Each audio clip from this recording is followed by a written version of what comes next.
glad that you turn in and watch either live now or replay. Is welcome you. Um, Today we will be very happy to talk with our new guest, and she will be phenomenal. And we can't wait to talk to her and have her story be heard and inspired. But before then, I want to introduce myself quickly in case we have some new guests. I'm Sarah M. I grew up in Cambodia. My life as a child was wonderful, peaceful, and fun. And then when I get a chance to attend college, I was still having fun, except when this this dark day come in. Sometimes there is a dark day in our life. That dark day was in 1975 when the communist Khmer Rouge took over our country. They came in and they took over our country, and then they shut down the whole country, and then they start to evacuate. And they basically destroyed our country and destroyed our life. I struggled for 4 long years, but I was fighting. I fight for my life. I fight for my freedom with my courage and determination to go back home to find my family. With God's help, I'm here. So, yes, that courage and determination paid off. When you don't give in, you don't give up, just keep fighting. And that's my story. There's a long story. In fact, I wrote it in the book. So that's my journey, how I survived the killing fields. You can find that book in my website, sarahim.com. And now that people heard about my journey, they want to hear me talk in person. They can reach out to me. I'm a speaker now with my faux pas, grammar error, and accent, and all that flaw. They still want to hear my talk. So it's okay. So I will be out there if you reach out. And the same with Lee. So both Lee and I, we can help. So back to you, Lee. Yeah, if you want to have double faux pas, hey, have me too. Oh yeah, grandma is something that I love to trip over, and I'm very good at that. But anyhow, thank you for being here. Thank you, Sarah, for the introduction. It's beautiful. I heard it, I don't know, 200 times, and I still love it.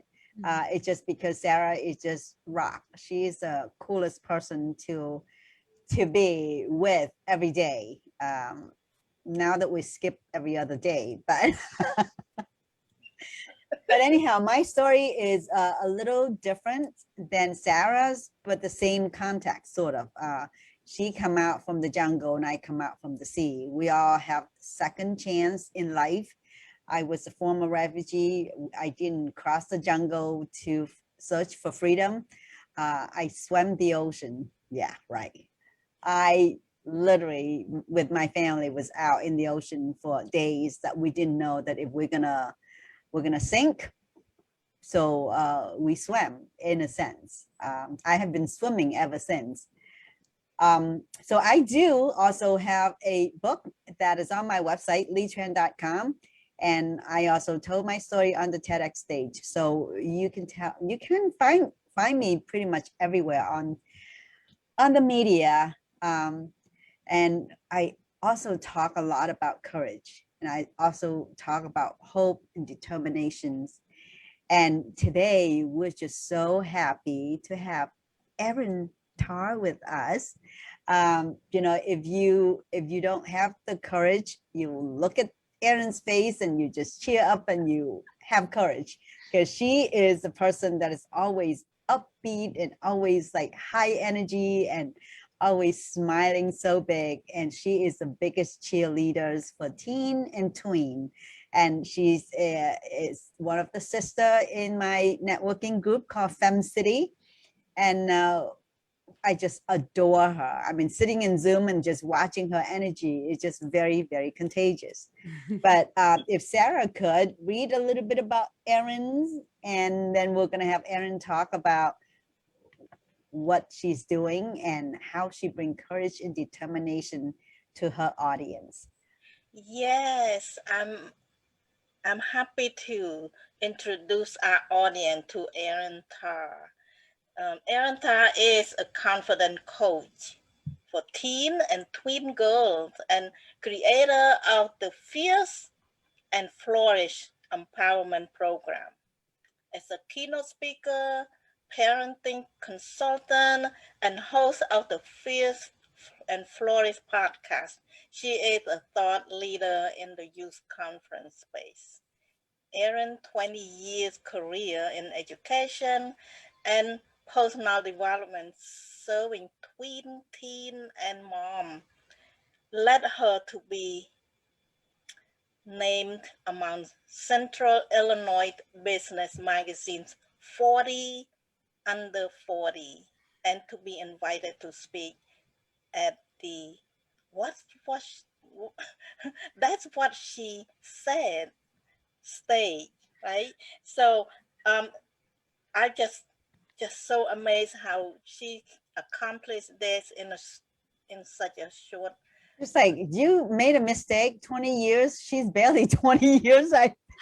Oh, I love that you think that. That's so sweet of you to say, but no, I have been in the world of education for over 20 years now. Oh my goodness, please do tell. Yeah, and she had led countless confidence building workshops with Girl Scouts troops, athlete, team, and youth group, as well as private corporations. So welcome Erin to our stage today. So Oh, thank you, Sarah. Thank you, Lee. It is so good to be here with you guys today. Yes, I have been in education for over 20 years. I think the Zoom screen is much kinder to me than, I mean, that's the only assumption that I can have. Yeah, we have filter. I have filter too. Yeah, so definitely have that experience. My background is in education. That's what I went to school for, secondary education. So basically my entire adult life, I've wanted to work with teens and tweens and really figuring out what capacity was best for me to do that. God bless you. Yeah, that's kind of how it all came about. Yes. Yeah, so tell us your journey. I mean, I know that you said that all you wanted to do is working with teen and tween, then so you were the teacher, and how did you break through to have your own business and even just, you know, that's the toughest age to work with. I think you either understand them or you completely be intimidated by them. I think that's completely accurate. When a lot of people, when I say tweens especially are my favorite, that 6th, 7th, and 8th grade, they're like, oh, I know. okay, good for you. They're like, better you than me. You know, that's kind of the response that I get. But yeah, I have always wanted to work with this age in education. And I ended up right out of college having the opportunity to help start a private school here in our community. And so that is where I spent the first better part of a decade of my career.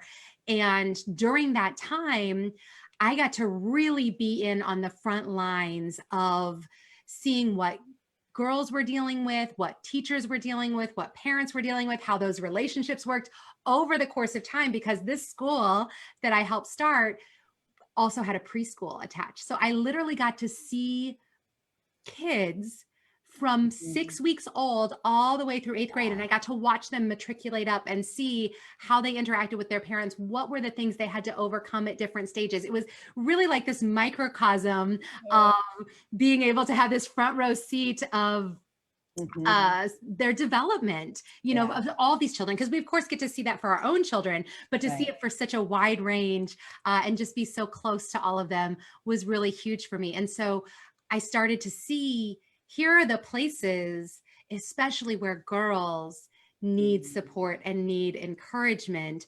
And that's kind of where my entrepreneurial spirit was born, where I was like, okay, I see a need, and this is something that I am uniquely designed to fill in the gaps for. And then I also happen to have my own 3 daughters.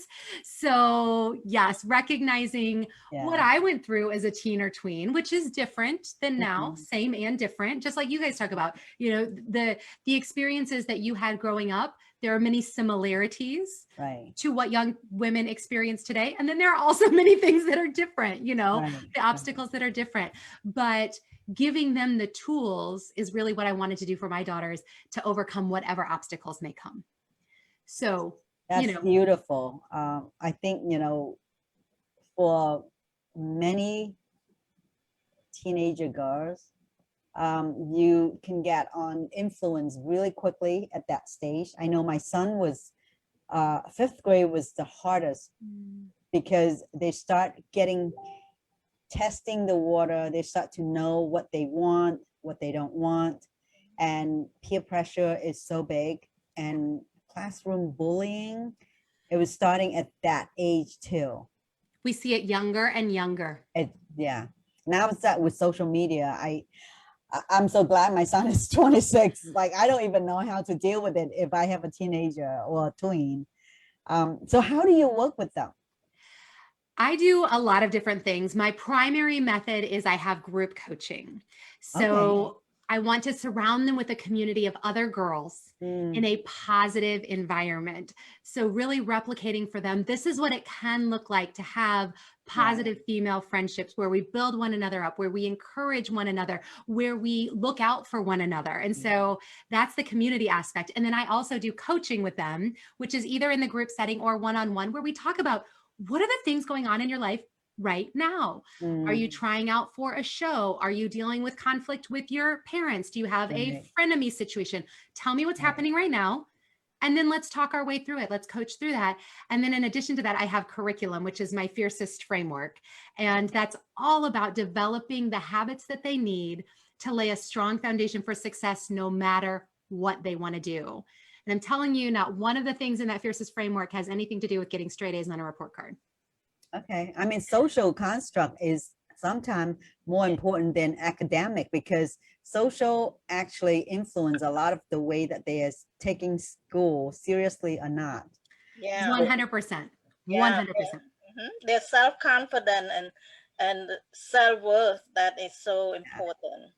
Exactly. And so the premise of what I do is that their confidence, being able to say, this is who I am, this is how I want to show up, comes from the consistency of these habits that teach them how to choose thoughts, choose their own thoughts, positive thoughts, gratitude thoughts, in order to create a life that they love. So surrounding themselves with people they love, doing things they love to do, encouraging people the way that they want to be, so that they can change the world. Because I believe that each of them, each of us, is uniquely gifted to change and impact the world in certain ways. But we can't do that if we're not confident in who we are and what we have to offer. So giving them that groundwork, laying that groundwork first. And the earlier, you guys know, right? As women, we're still struggling with some of those demons, are we not? About what we're able all the to time, do. all the time.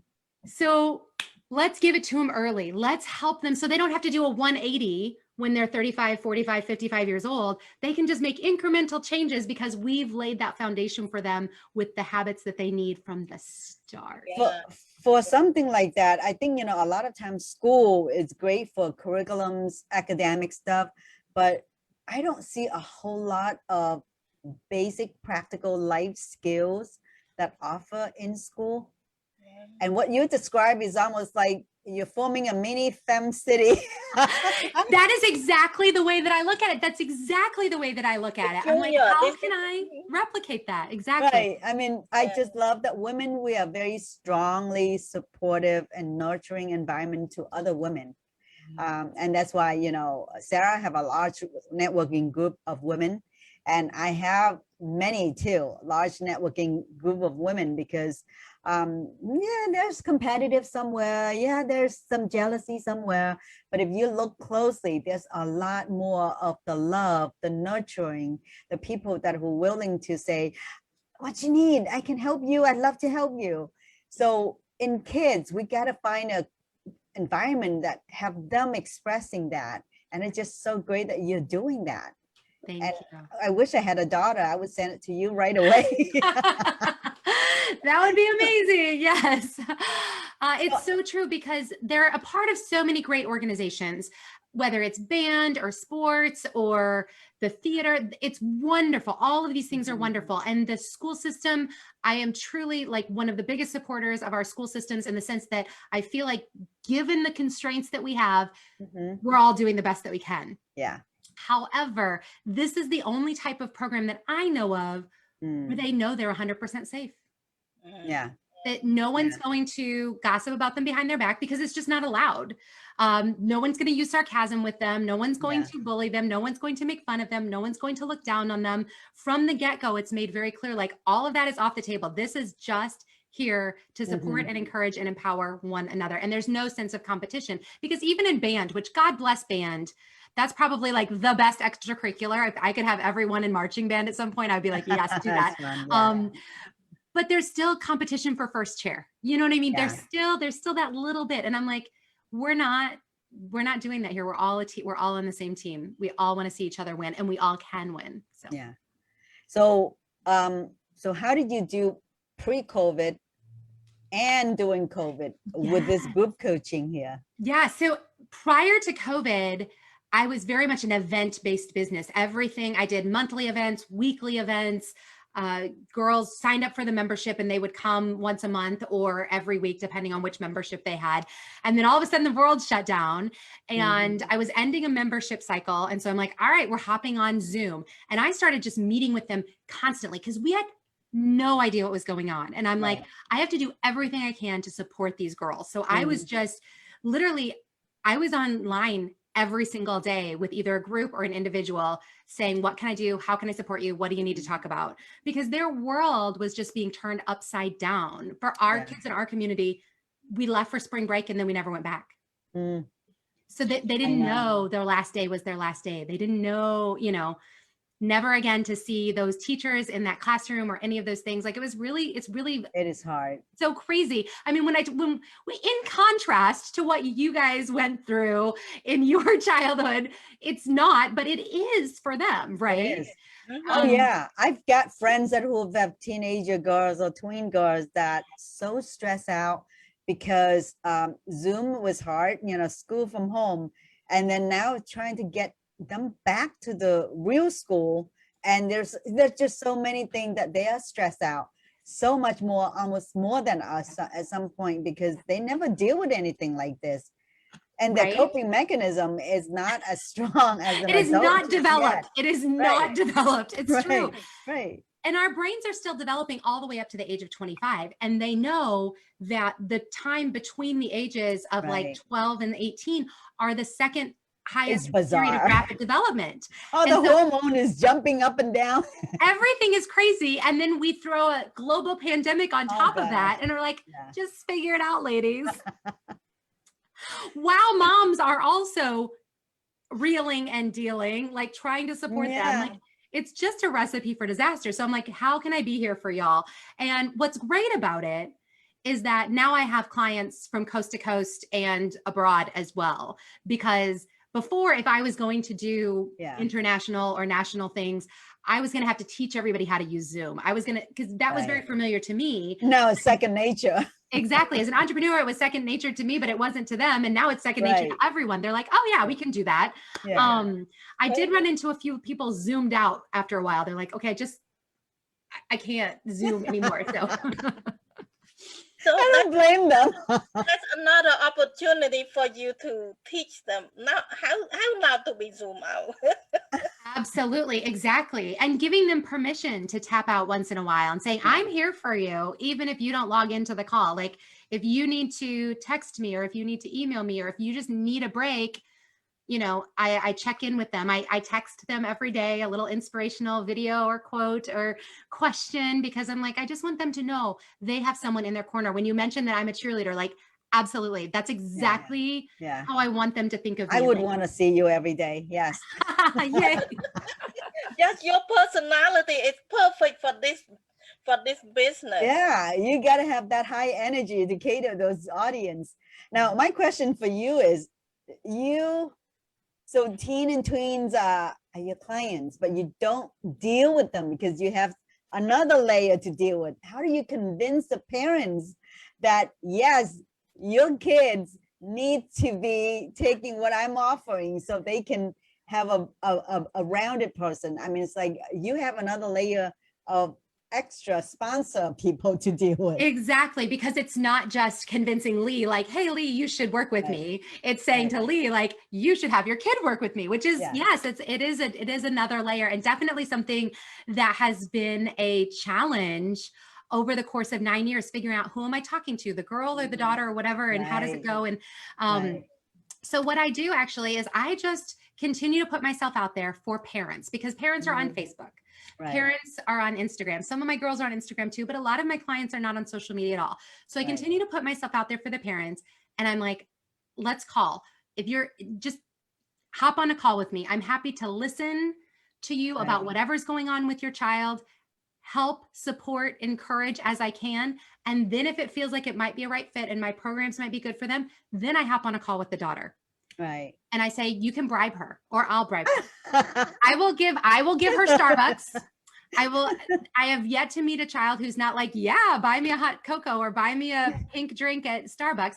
I will sit down with them for 20 to 30 minutes. And I always approach it as, I get that you don't understand what I am or what I do, because life coaching isn't something everybody understands anyway, let alone for their teen daughters. Right. So I always tell them, I'm like, thank you for doing this favor for your mom or your dad. I get it that you don't understand what I do. I'm going to explain a little bit. I'm going to let you ask me any questions you want to. I might ask you a few questions. You're welcome to answer them to whatever degree you feel comfortable. And after this time together, if you never want to see me again, I am totally okay with that, because I am not for everyone. I am not what everyone needs. I mean, I wish I was in some ways, because I love everyone. You can be a cool aunt, right? You know, just like a cool aunt. Exactly. I can't tell my parents, but I can tell you what's bothering me. And it's completely much more fun than a psychiatrist or a psychologist, I think. It's completely confidential. I tell them that. I'm like, I am a mandated reporter in the state of Illinois. So if I think you or someone else is in danger, I will report it. But other than that, this is between you and me. And a lot of times what we do, especially with my one-on-one clients, is we practice saying things that are hard to our parents or to our siblings or to friends. We'll practice, what would that look like if I said it this way and they responded this way, or that, because I am that safe extra person. They're extra person. So I hope that our audience, whoever have teen or tween, that you're at the stage that you can't really communicating well with them. I know that when my son was about that age, every day I would ask him after I pick him up from school, how's school? Fine. What you learn? Nothing. That's my typical answer. And he's a boy, so he doesn't open up, but you know, there's certain time he would, but I think, you know, very different from girls behaving. Now my niece is just like talking nonstop. And she was just really fun. But there's time that she clam up too. When there's problems, she would not talk, and you can't pry it out of them. So it's always good to have a third party who's neutral, buffering, and always like listen, and for them to spill out whatever's bothering them. Yeah. 100%. So I know you have a package of some sort that offer to teenagers, or tell us about what is the box? So my summer program is called the Fierce Girls Summer Success Box, and it's all about turning their dreams into reality. Ooh. So they get this fun box in the mail, and it's filled with goodies that you can see behind me: t-shirt, water bottle, journal, all this fun stuff. And in addition to that, then they get me a little bit. So it's like me in a box. But what it really means is, can you fit in there? I know, right? There's a 6-module mini course about turning one of their dreams into reality. And so first we start by dreaming really big.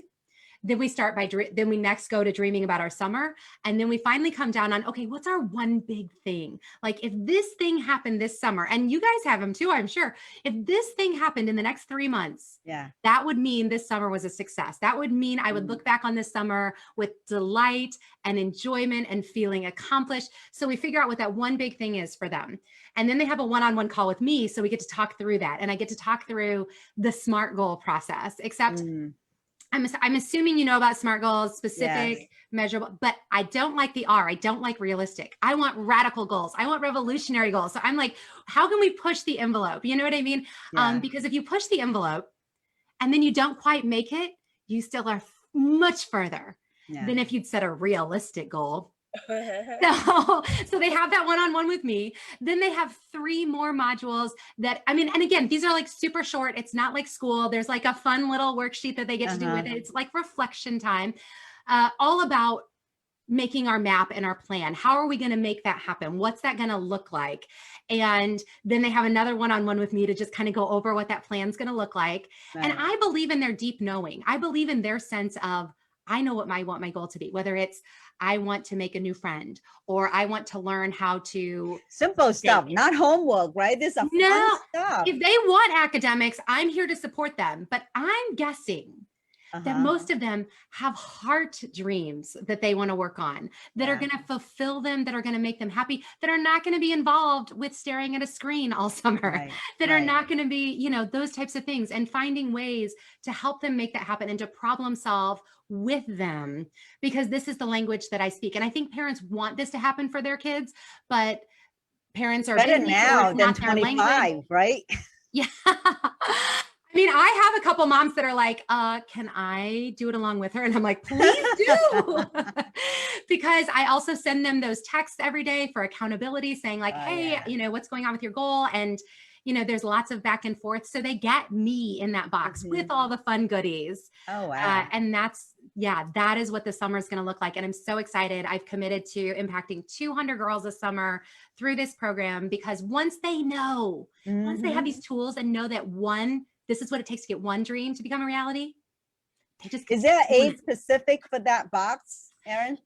So I targeted at age 8 to 18, but I have some younger, like my 6-year-old is doing it with me, alongside me, you know, and I have some college girls that are going to be doing it as well. And again, I talked about having some moms. So literally, I feel like anyone could really enjoy it and benefit from it. But it is targeted at that 8 to 18 level.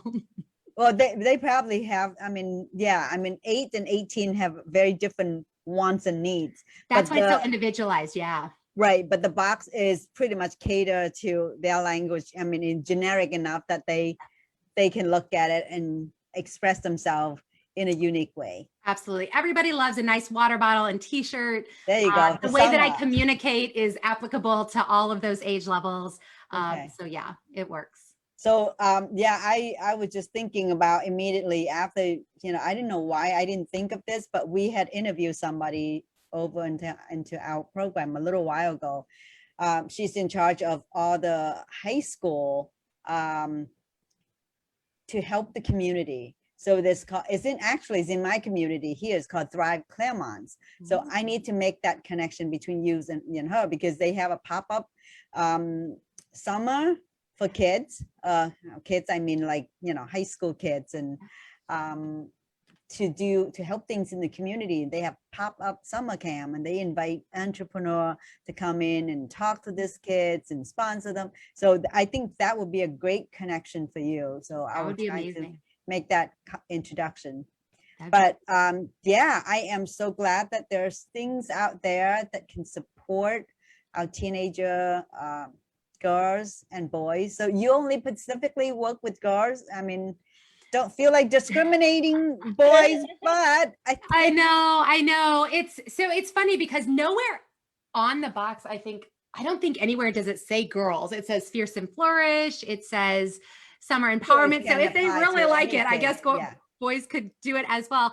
I do keynote speaking as well, and I speak to schools. So I do work with boys and girls, but in the one-on-one, in the group capacity right now, I only do girls. And I have a lot of referral partners that's part of the thing when I talk with parents one-on-one.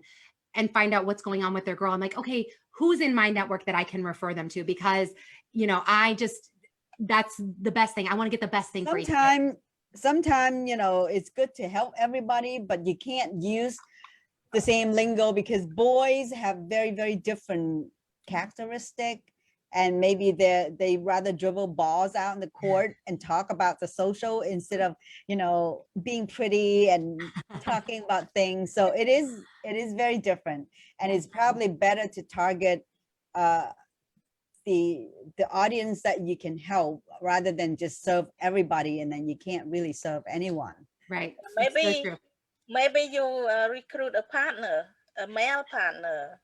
That is on my list of things to do. Yeah. My eyes are always open for that, as far as finding someone who could kind of take what I do and transfer. Every now and then the kid can exchange conversation, so they can feel across the spectrum to see, you know, it's almost like a private school, boys school and girls school, and then they have dance every now and then. Or when we were in Girl Scouts and Boy Scouts and the camps were near each other, and then we'd yeah. But I am so glad to have you here and tell us about this program. And I think it just, like I said, I'm sad, but I'm glad I don't have a teenager anymore. But it is great to have resource. And there's, you know, during this pandemic, there's a lot of business out there to serve those audience, because they are in, I want to say not crisis, but they are in a place that they're very confused and they didn't know what the social construction is.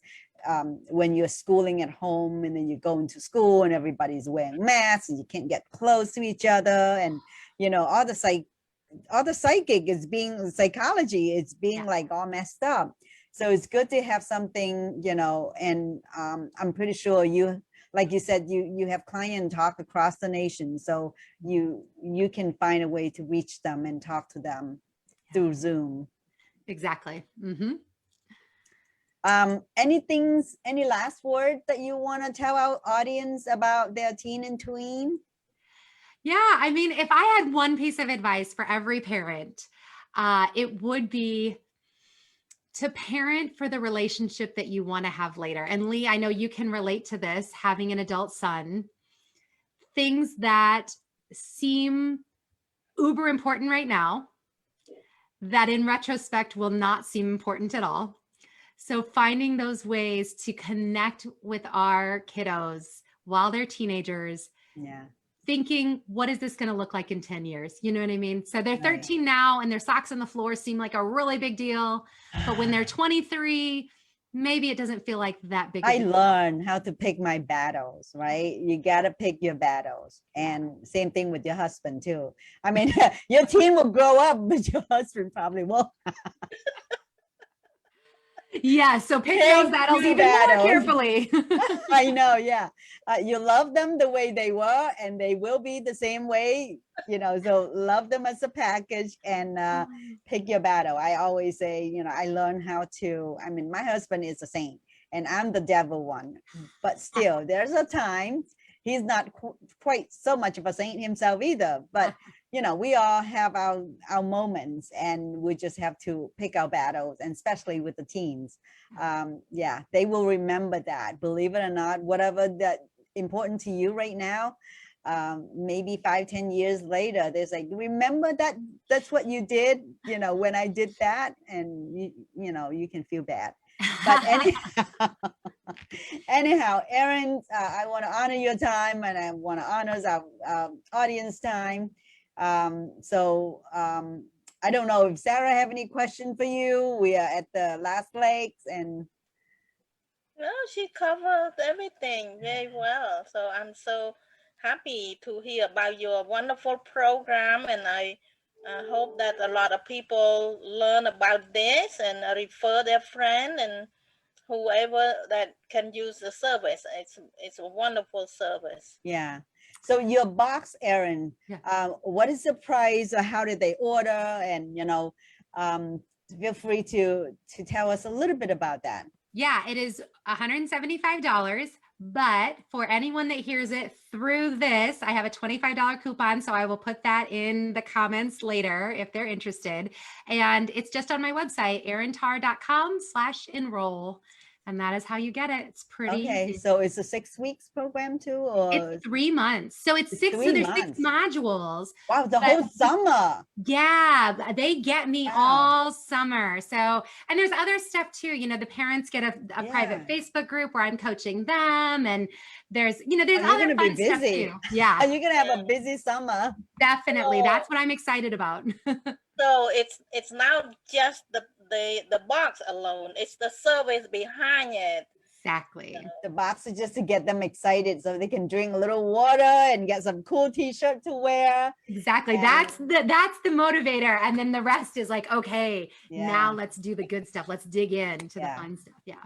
That's awesome. Teach them early, teach them young, teach them the way, the skill that they can use for life. I think that's very, very essential. I mean, people think of it as a summer, but I would like to think it's a lifetime skill. Yeah, absolutely. So- This is just the beginning. That's awesome. Thank you so much, Erin. Thank you guys for having me. Thank you everyone for listening. It's Thursday, so we will be off the air until Monday. And please, please, please come back on Monday. We have a special panel on Monday. We're going to have 6 Asian women. We're going to talk about our Asian American Pacific Islanders Heritage Month.